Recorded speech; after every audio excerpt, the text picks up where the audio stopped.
Psaume 117.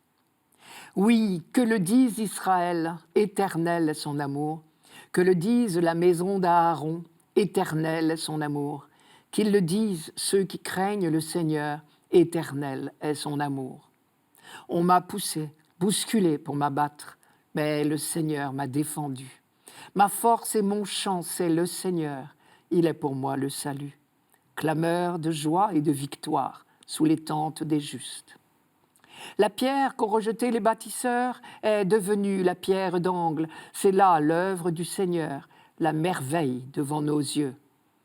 Voici le jour que fit le Seigneur, qu'il soit pour nous jour de fête et de joie. Pour les Juifs, ce psaume 117 parle du Messie. Pour nous, chrétiens, quand nous célébrons la résurrection du Christ, nous reconnaissons bien sûr en lui le Messie attendu par tout l'Ancien Testament, le roi véritable, le vainqueur de la mort. Et c'est donc à ce double niveau de l'attente juive et de la foi chrétienne que je vous propose d'entendre ce psaume. Dans la foi juive, tout d'abord, c'est un psaume de louange. Il commence d'ailleurs par le mot « Alléluia » qui signifie « louer Dieu » et qui donne bien le ton de l'ensemble. Ensuite, il comporte 29 versets.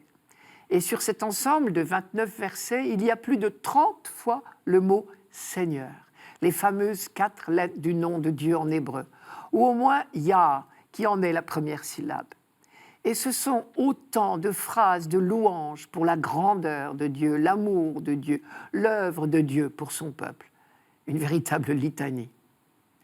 Ce psaume de louange est prévu pour accompagner un sacrifice d'action de grâce au cours de la fête des Tentes, cette fête très importante et très joyeuse qui dure 8 jours en automne. On a des traces de la joie de cette fête dans le texte même du psaume. Par exemple, « Voici le jour que fit le Seigneur, jour de fête et jour de joie ». Je vous rappelle les rites les plus importants de cette fête des Tentes. Tout d'abord, on habite pendant 8 jours sous des tentes, en souvenir des tentes de l'Exode, après la sortie d'Égypte. Et cela pour retrouver le goût de l'alliance.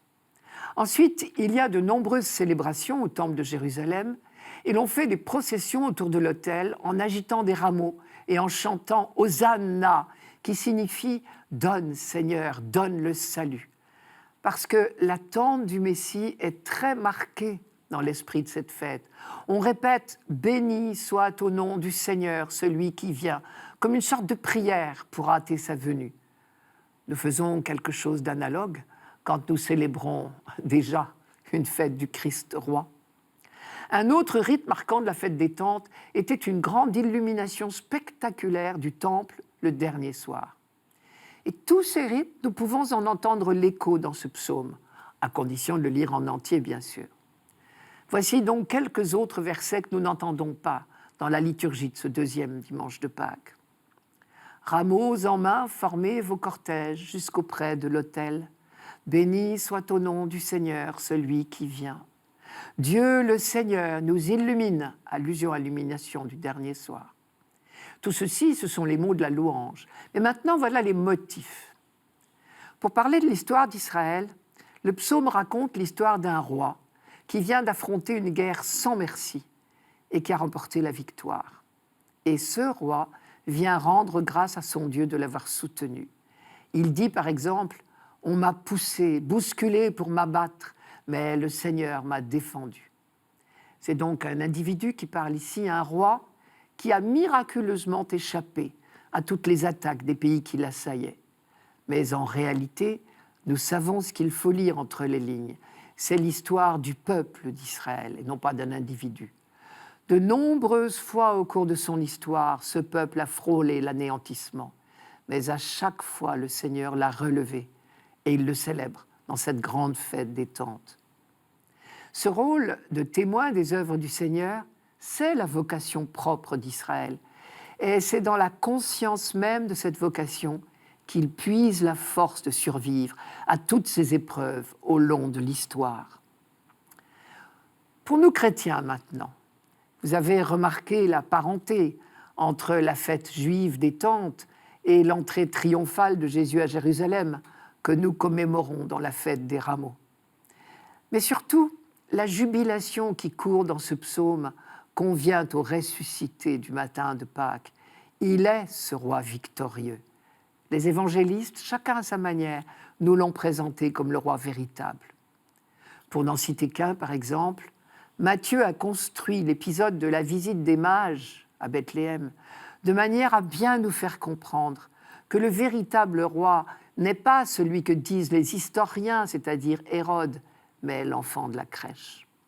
Ou bien Jean, dans le récit de la Passion, nous présente bien Jésus comme le vrai roi des Juifs. En méditant le mystère de ce Messie rejeté, méprisé, crucifié, les apôtres ont découvert un nouveau sens à ce psaume quand ils chantent « La pierre qu'ont rejetée les bâtisseurs est devenue la pierre d'angle. C'est là l'œuvre du Seigneur, la merveille devant nos yeux. » Et Jésus, rappelez-vous, l'avait cité dans la parabole des vignerons homicides. Il est, lui, Jésus, cette pierre angulaire, rejetée par les bâtisseurs et qui devient la pierre maîtresse. Lui, rejeté par son peuple, il est devenu la pierre de fondation de l'Israël nouveau. Enfin, on sait que ce psaume était chanté à Jérusalem à l'occasion d'un sacrifice d'action de grâce. Jésus, lui, vient d'accomplir le sacrifice d'action de grâce par excellence. Il prend la tête de l'Israël nouveau qui rend grâce à Dieu son Père. C'est même ce qui caractérise Jésus. Toute son attitude envers son Père n'est qu'action de grâce. Et c'est cela, justement, qui inaugure entre Dieu et l'humanité l'alliance nouvelle. Celle où l'humanité n'est que réponse d'amour à l'amour du Père.